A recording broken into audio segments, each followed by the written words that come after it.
That's all she talked about. She was ready to be a mother. That's all she wanted. That's all she wanted was to hold her son.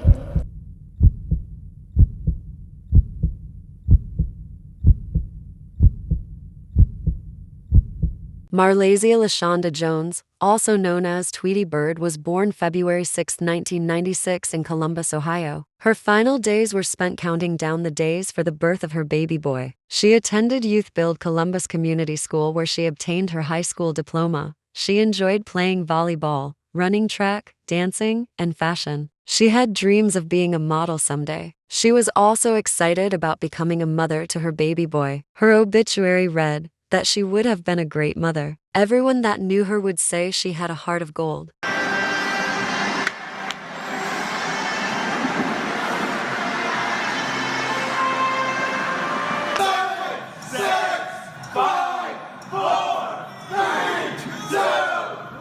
Marlaizia was 35 weeks pregnant. On around 11:45 p.m. on New Year's Day of 2018, when members of the Hilltop Hot Boys gang, Mario Wade and Christian Dillon, went into her residence at 670 South Hague Avenue, in the Hilltop neighborhood of Columbus, Ohio, to rob Marlaizia's child's father, Keith Williams. Keith shot and critically wounded the 15-year-old in self-defense. Mario, a member of the Hilltop Hot Boys, then shot Keith 9 times in retaliation. As the two were leaving, they heard Marlaizia, who was 9 months pregnant, screaming as she struggled to exit the house by climbing through a window. Christian shot her 5 times in the back from close range. Already fearing for her life, they stood over her to take it.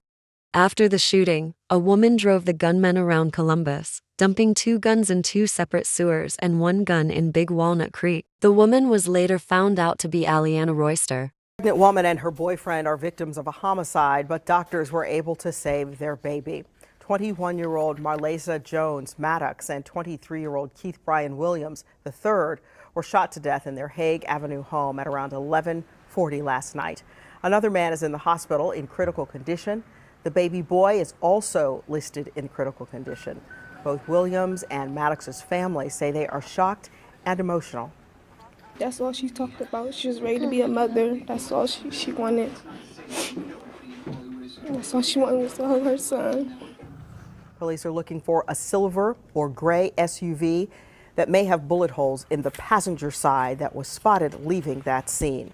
When officers arrived, they found a grisly scene. They found Keith Brian Williams III, age 23, Marlaizia Jones Maddox, age 21, and another male suffering from gunshot wounds. Keith was pronounced dead at the scene. Marlaizia was transported to Mount Carmel West Hospital in critical condition, where she succumbed to her injuries and was pronounced dead at 12:15 a.m. But doctors delivered her baby boy, who survived and was in critical condition at Nationwide's Children's Hospital. I need an ambulance here. A female got shot. Suspect, silver color SUV, driving southbound in the alley between Hague and Harris.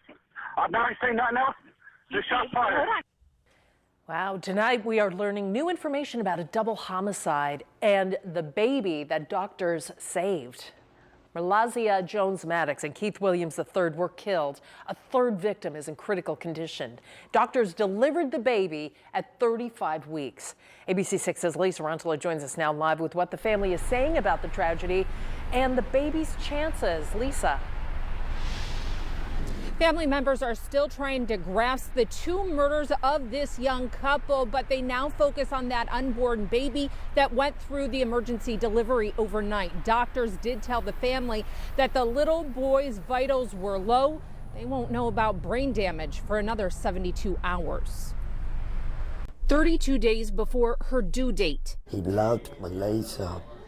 He loved her, and this was his first child. Police say someone shot and killed 21-year-old Marlaizia Jones and her 23-year-old boyfriend Keith Williams inside their home on South Hague Avenue. The detective said whoever it was, he knew him because he let him in.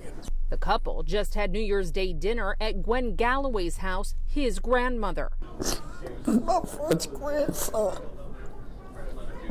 That had been taken from me like this. Galloway told us Jones was shot several times in the stomach. And that baby has suffered from not having oxygen, so they gave him blood. They was giving him blood transfusion. While police say a third unidentified victim was shot in the couple's home and survived, Jones was rushed to the hospital where doctors tried to save her baby. Dr. Julie Vieta is an OBGYN at Grant Medical Center and was not part of the emergency surgery. Mom's blood supply is supplying all the blood flow to the baby. But she says in traumas like this, seconds count. Once mom's blood supply or blood flow starts to decrease, the baby's going to also decrease pretty rapidly. Now Galloway hopes she can soon take her great-grandson home, who the couple named Markeith Brian Williams, before their deaths. I'm trying to be strong for everybody, and I can't question God.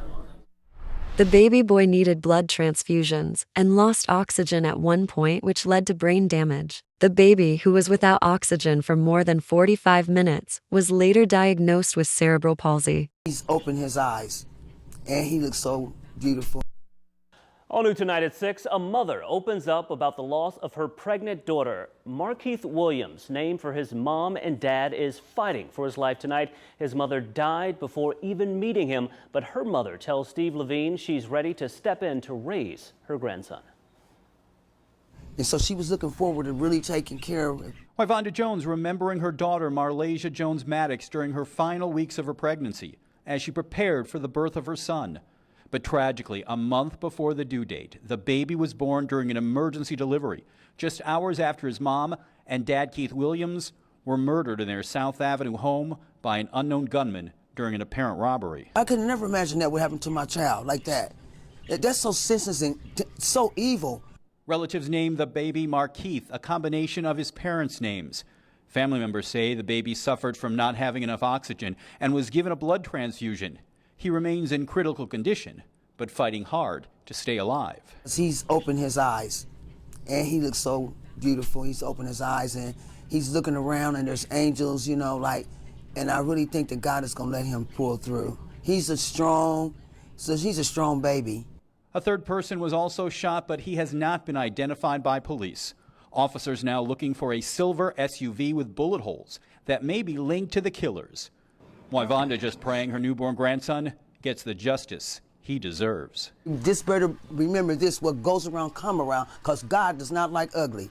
When you do something you thinking you're going to get away with it, you're not going to get away with it, okay? Because Carmel, she's a bad woman. On March 7, 2018, officers pulled over a vehicle. Christian Dillon and Mario Wade were riding in near Eakin Road. The men tried to run away, but they were caught by additional responding officers. Christian, age 19, and Mario, age 18, were both charged with murder. Detectives said they wasn't able to interview the 15-year-old because of his severe permanent injuries. Aliana Royster told detectives that she originally drove the three males to the Hague Avenue house so they could buy narcotics. All three were armed, she told police. Talk turned into robbing Keith of narcotics and cash. Aliana Royster, age 23, has already served more than a year in jail and nearly 9 months on house arrest. She was sentenced to 2 years of probation for 1 count of aggravated robbery. Her parole was immediately terminated based on her amount of time served and that she's long reported regularly to the court in this case. Royster pleaded guilty to the first-degree felony in February 2018.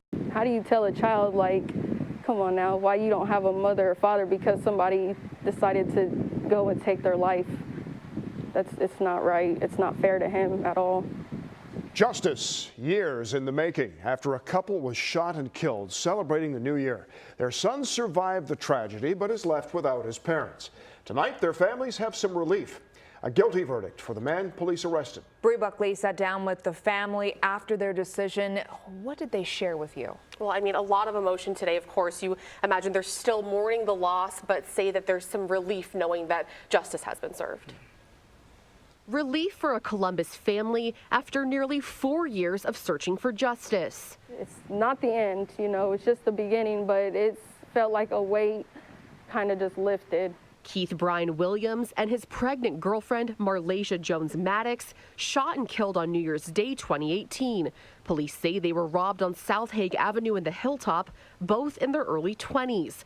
Monday, a jury found Christian Dillon guilty on 11 charges, including aggravated burglary and murder. He was 19 at the time. It's a day that Brian's sister Kelsey says both families have been praying for. It just felt so good to finally get that. And, you know, some families don't get this far at all. And so it's a blessing that our families got this far. Doctors were able to save their baby boy, who survived the horrific shooting and was delivered at 35 weeks. The couple named him Markeith before they were killed, a name he can now remember his parents by. Marlaizia picked it out. It's my brother and her name's put together. Kelsey says it's been tough watching her nephew, who is 3 now, grow up without his mom or dad. It's not fair to him, you know. It's not fair to his parents, you know, that they didn't even get to be first-time parents. It's not fair to him.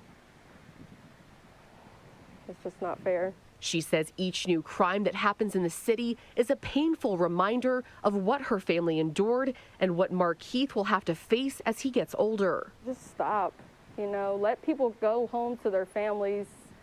You know, there's no need for the violence. You know, I mean, we can all go out, we can all make our own money, and we can, you know, if it's like that, then just go and do what you have to do to make a living. Don't take from somebody else because, you know, you're not living right. Now, sentencing for Dillion is set for next Tuesday. A 15-year-old boy was also shot, but he survived. Boston Station court proceedings still underway for 2 other defendants. A Columbus man sentenced to 72 years in prison on charges related to the 2018 murders of a pregnant woman and her fiancé. A jury found 23-year-old Mario Wade guilty of 2 counts of murder and other offenses. Police say Wade was a member of the Hilltop Hot Boys gang on the west side when he shot and killed Keith Williams and Marlazia Jones Maddox in 2018 during a foiled robbery.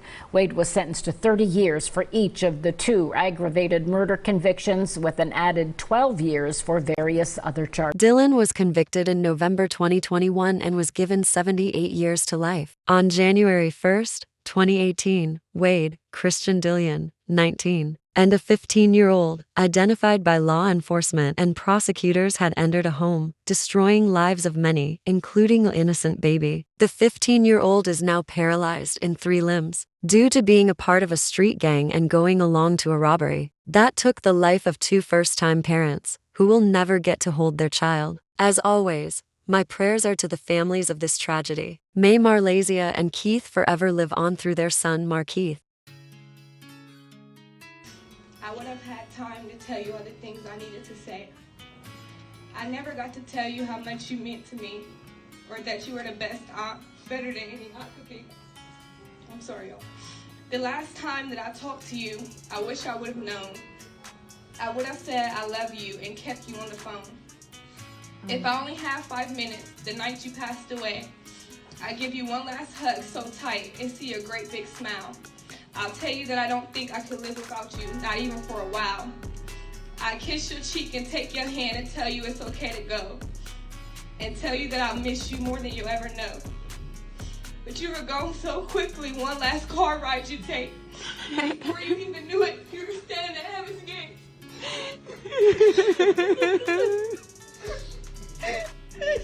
Now God has called upon you. It's time to get your wings. To leave this life behind you and enjoy all of heaven's beautiful things. So wait for me in heaven, sweetie. Don't let me come alone. The day that angels come for me, please be there to bring me home. There's a dark history at 670 South Hague Avenue. The same house Marlaizia and Keith was murdered in had a dark history of another double murder almost 2 years earlier. Shooting that killed 2 people in West Columbus. Police have now identified the victims as Timothy Carney and Nicole Caudill. Investigators say this stems from a domestic situation. ABC6 reporter Michelle Newell shows how neighbors are reacting. The scene wasn't a surprise for some neighbors. Crime tape and police cruisers on South Hague Avenue Sunday morning. Always hearing gunshots. You're always hearing about people getting killed. It's just a daily thing. I mean, I just witnessed attempted murder, apparently a drive-by, a few streets down about 3 months ago. Sean Statzer says he hears gunshots all the time. I hear them about every night. Statzer didn't hear gunshots before 2 this morning because he was at work. They came from this house. Inside the basement, a man and woman shot to death. A 911 call gave police the name of someone who might have been involved. Police say witnesses saw John Henry take off in a red pickup truck. Before the gunshots, police say about 6 people were all hanging out together inside the house, including Henry and the 2 victims that police say Henry knew. Police caught up to Henry in Fayette County, where he's being questioned. We dug into Henry's background and found he has a lengthy criminal record in Pickaway and Fayette County, while police hope to get answers. Neighbors want to know when the violence will end. I've been in this neighborhood for the past 15 years, and my opinion is they need to get these guns off the street. Nicole Caudill, 43, was a 1991 Logan Elm High School graduate, had an accounting degree from Bradford Business College, and was a former USPS worker in Circleville. Nicole's life began to unravel 5 or 6 years earlier when she became addicted to heroin. Family members initially hoped that the relationship with Henry would help Nicole get clean and sober. Unfortunately, on October 30, 2016, after 1:30 a.m., John Henry went looking for his estranged girlfriend, Nicole, who was seeking refuge from him, at 670 South Hague Avenue with friends, one of whom said Henry had threatened to kill her. In July 2016, Nicole posted a message on Facebook, writing, "I have to leave now before someone gets hurt bad." They had been out earlier in the evening when they went to the house on Hague and got into a domestic dispute. Timothy was not involved in the initial dispute. Nicole wasn't at the house when John showed up looking for her. John went to the basement, demanding to know where she was, and was holding Timothy at gunpoint when Nicole arrived. It's not known if Timothy tried to break up the fight or was struck by stray gunfire. There were 4 or 5 others inside the house when the shooting occurred. A witness reported seeing John enter the house and pull a gun on Nicole and Timothy. The witness in another part of the house heard gunshots and saw John leave. When officers got to the scene, they found the victims' bodies inside the basement of the house. The witness identified John out of a photo lineup. Sheriff's deputies arrested Henry hours later without incident at his relative's house in Fayette County. A handgun thought to be linked to the slayings was recovered from Henry when he was arrested.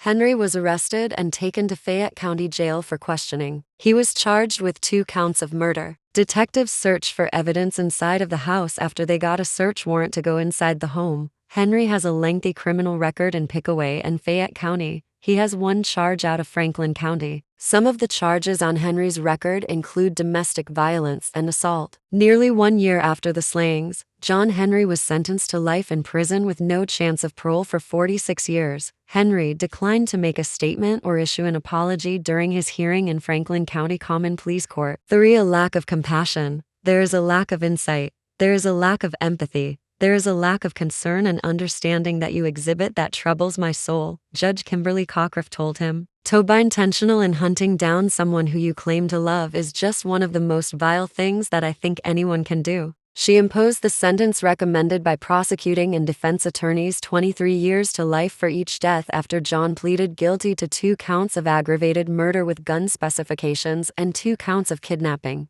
One of Nicole's 5 children, Kaylee Fraley, told the judge about the pain of waking her sister to tell her that our mother was not only dead but had been murdered by someone who not only claims to have loved her, but whom she loved. I cannot imagine what it would be like to look down the barrel of a gun, in fear for your life, and see someone you loved on the other side. Nicole's mother, Sandra Harris, recounted the unthinkable task of planning my daughter's funeral. Too many mothers have had to do the same due to domestic violence. 1 week after the slayings, Fraley told the judge that she takes comfort knowing that her mother is finally at peace and will never suffer again from her own demons or from the abusive relationship she was stuck in.